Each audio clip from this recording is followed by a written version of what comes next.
Student, मैं B Shravani Kumari, semester 1 CC2 paper modern Indian political thought के बाल गंगाधर तिलक जी के शिक्षा संबंधी विचारों पर आज चर्चा करूंगी।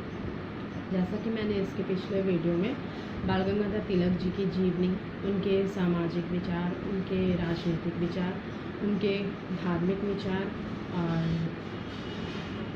उनके समाज सुधार संबंधी विचार अर्थात सामाजिक विचार पर मैंने चर्चा किया था। आज मैं उनके शिक्षा संबंधी विचारों पर चर्चा करूँगी। तिलक जी एक महान शिक्षक थे तथा शिक्षा के संबंध में उनके विचार भी बहुत ही उत्तम थे। वे एक महान विद्वान थे और तिलक जी ने अपने दोस्त आगरकर के साथ मिलकर राष्ट्रीय शिक्षा की एक रूपरेखा तय की थी और इसके फलस्वरूप ही उन्होंने पूना में न्यू इंग्लिश स्कूल और फर्ग्यूसन कॉलेज की स्थापना की थी और इसके बाद उन्होंने दक्षिण शिक्षा समाज की स्थापना की। तिलक जी ने तकनीकी तथा प्राविधिक शिक्षा यानी कि टेक्निकल एजुकेशन की काफ़ी निंदा की। उन्हें अंग्रेज़ों द्वारा दी जा रही जो तकनीकी शिक्षा थी वे उन्हें पसंद नहीं थी। उन्होंने कहा कि भारत में जो अभी प्रचलित शिक्षा प्रणाली है, जो पश्चिमी सभ्यता संस्कृति के द्वारा भारतीयों को दी जाने वाली जो शिक्षा प्रणाली है वो बहुत ही बुरी है, क्योंकि इससे सिर्फ छोटे छोटे कर्मचारियाँ ही पैदा हो सकते हैं। अर्थात कहने का तात्पर्य यह है कि पश्चिमी सभ्यता द्वारा भारतीयों को दी जाने वाली शिक्षा से सिर्फ अंग्रेजों को ही लाभ था। वे भारतीयों को उतनी ही शिक्षा देते थे जितना कि वो उनके काम आ सके, उनके कामों में वे मदद कर सके। इस कारण से उन्हें वो पश्चिमी शिक्षा सभ्यता के द्वारा दी जाने वाली शिक्षा पसंद नहीं थी। शिक्षा के संबंध में उन्होंने कहा कि सिर्फ पढ़ना लिखना ही सीख लेना ही शिक्षा नहीं होती। शिक्षा वो है जो मनुष्य को अपने जीवन में आय के अर्जन के लिए काम आए, मतलब अपनी जीविका चलाने के लिए काम आए, देश का सच्चा नागरिक बनाए और हमारे पूर्वजों का ज्ञान कराए, उनका अनुभव दे और अपने देश की जो परंपराएं हैं, जो संस्कृतियां हैं, उसके बारे में उन्हें ज्ञान दे, उसके बारे उनके मन में सम्मान का भाव उत्पन्न करे। वैसे आदर्शों को वे महत्व देते थे।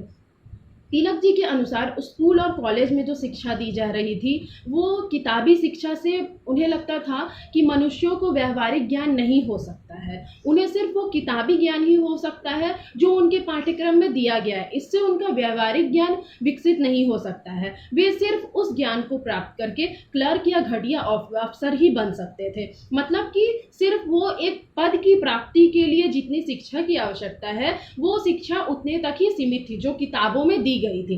उन्हें लगता था कि इससे उन लोगों का व्यवहारिक ज्ञान नहीं हो सकता है, जैसे कि अपने परंपराओं, अपनी संस्कृति का ज्ञान होना या देश का सच्चा नागरिक बनना या देशभक्त बनना, अपने देश के लिए कुछ करने के भावना मन में लाना, उस तरह का ज्ञान उनके मन में नहीं आ सकता था। उनका कहना था कि शिक्षा पाठ्यक्रम में औद्योगिक तकनीकी शिक्षा के साथ साथ औद्योगिक शिक्षा को भी शामिल किया जाए, यानी कि टेक्निकली भी और इंडस्ट्रियल भी, दोनों तरह की शिक्षाओं का उनके पाठ्यक्रम में उनको शामिल किया जाए। तिलक ने देश में एकता की भावना लाने के लिए सबसे पहले राष्ट्रीय शिक्षा पर बल दिया। इसके लिए उन्होंने New English School, Fergusson College, Dakshin Shiksha समाज, ये सबों की स्थापना की और 1907 में महाराष्ट्र में उन्होंने विद्या प्रसारक मंडल की स्थापना की। इसमें तिलक जी का महत्वपूर्ण योगदान था। उसके बाद तिलक जी धार्मिक शिक्षा पर भी काफ़ी बल देते हैं और उन्हें लगता है कि धार्मिक शिक्षा से झगड़ों को दूर किया जा सकता है, आपसी भेदभाव को, आपसी मतभेद को, आपसी दुश्मनी को भी इससे दूर किया जा सकता है। जिस प्रकार दो धर्म के लोग एक दूसरे से लड़ते हैं, उस लड़ाई को, उस झगड़े को, उस दुश्मनी को प्यार में बदला जा सकता है। उन्होंने कहा किसी व्यक्ति को अपने धर्म पर तभी ही अभिमान होगा जब उन्हें अपने धर्म का पूर्ण रूप से ज्ञान होगा। जब तक वो अपने धर्म के बारे में जान ही नहीं पाएंगे, उनके धर्म में क्या ऐसी विशेषताएं हैं, उनके धर्म में क्या ऐसी मान्यताएं हैं, क्या ऐसे आदर्श है, क्या ऐसे सिद्धांत है जो उन्हें बाकी धर्मों से अलग बनाती या उनका धर्म कैसे श्रेष्ठ है, ये सब जानने के लिए उन्हें अपने धर्म का ज्ञान होना चाहिए। इसीलिए उन्होंने कहा कि कोई व्यक्ति को अपने धर्म पर तभी अभिमान हो सकता है जब वो इसे जानता हो और तब तक उसे उसे अपने धर्म पर अभिमान नहीं होगा जब तक वह अपने धर्म से अनभिज्ञ हो। धार्मिक शिक्षा का अभाव ही इस बात का कथन था कि उस समय ईसाइयों और मिशनरियों का बहुत ही प्रभाव बढ़ गया था, क्योंकि लोगों में शिक्षा का अभाव था, अपने धर्म के बारे उन्हें कोई ज्ञान ही नहीं था। उनके अनुसार, तिलक जी के अनुसार, और तिलक जी का कहना था कि देश भर में धर्मनिरपेक्ष शिक्षा ही देना सर्वोत्तम नहीं है। अर्थात धर्मनिरपेक्ष शिक्षा का अर्थ है सभी धर्म के लोगों को एक साथ शिक्षा देना। मतलब किसी भी धर्म में पक्षपात बिना करते हुए सभी धर्म के लोगों को एक साथ शिक्षा देना। यही सिर्फ पर्याप्त नहीं है, बल्कि लोगों को धार्मिक शिक्षा दी जानी चाहिए। अर्थात यदि हिंदुओं को सच्चे हिंदू धर्म, मुसलमानों को सच्चे इस्लाम धर्म की शिक्षा दी जाए तो दोनों एक दूसरे के धर्म का, दोनों एक दूसरे के हित का सम्मान और सहिष्णुता का प्रसार करेंगे, दोनों एक दूसरे के धर्म का सम्मान करेंगे। यदि हिंदुओं को अपने हिंदू धर्म की सर्वश्रेष्ठता का पता रहे और मुसलमानों को अपने धर्म में जो मान्यताएं हैं उसका ज्ञान रहे और दोनों को एक दूसरे के धर्म के बारे में ज्ञान रहे, तो वे एक दूसरे के धर्म का सम्मान करेंगे और सहिष्णुता का प्रसार होगा। इसलिए उनका कहना था कि सिर्फ धर्मनिरपेक्ष शिक्षा ही देना जरूरी नहीं है, बल्कि लोगों को धार्मिक शिक्षा दी जानी चाहिए। सभी धर्म के लोगों को अपने अपने धर्म संबंधी शिक्षा देना ही और उनका ज्ञान कराना ही सिर्फ धार्मिक शिक्षा का महत्व है, मतलब धार्मिक शिक्षा का उद्देश्य, यही उसका महत्व है।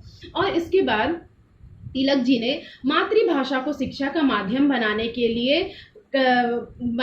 लिए काफ़ी प्रयास किए। उन्हें लगता था कि हिंदी को राष्ट्रीय भाषा घोषित किया जाए। उन्होंने कहा कि आज जो शिक्षा दी जा रही है, मतलब उस समय जो पश्चिमी शिक्षा दी जा रही थी, लोग अच्छी खासी इंग्लिश तो बोल लेते थे, अंग्रेजी बोल लेते थे, परंतु उन्हें ही शिक्षित माना जाना जरूरी नहीं है। किसी भाषा का ज्ञान हो जाना ही सच्ची शिक्षा नहीं है।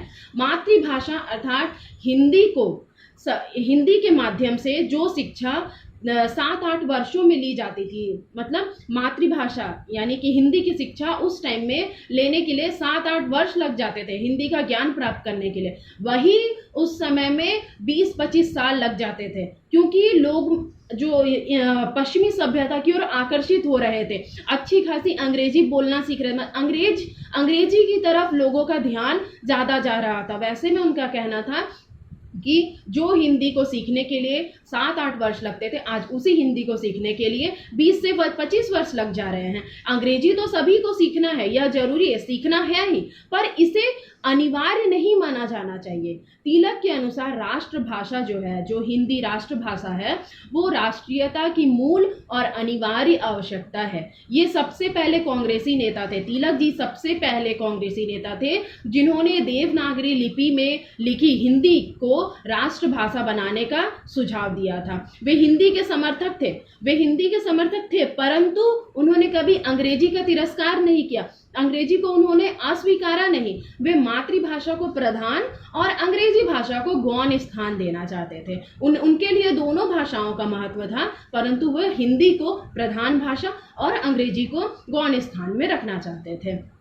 तिलक जी ने शिक्षा को लोगों में जागृति लाने का सर्वोच्च साधन समझा। उन्हें लगा कि शिक्षा के द्वारा लोगों को शिक्षित करके उनका बौद्धिक विकास करके लोगों में जागृति पैदा की जा सकती है, अपने देश के प्रति जागृति, अपने देश के प्रति श्रद्धा भक्ति पैदा की जा सकती है।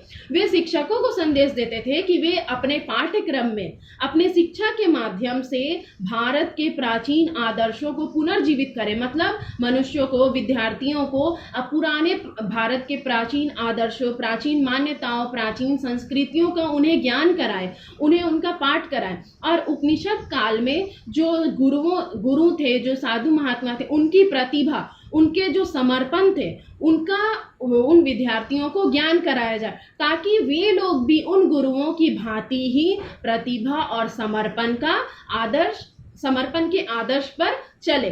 तिलक जी ने आह्वान किया कि हमें अपने स्कूलों का निर्माण स्वयं ही करना होगा और अपने काम को निस्वार्थ भाव से करना होगा। तो ये थे तिलक जी के शिक्षा संबंधी विचार। मुझे आशा आप लोगों को यह ज़रूर पसंद आया होगा। अगले वीडियो में मैं तिलक जी के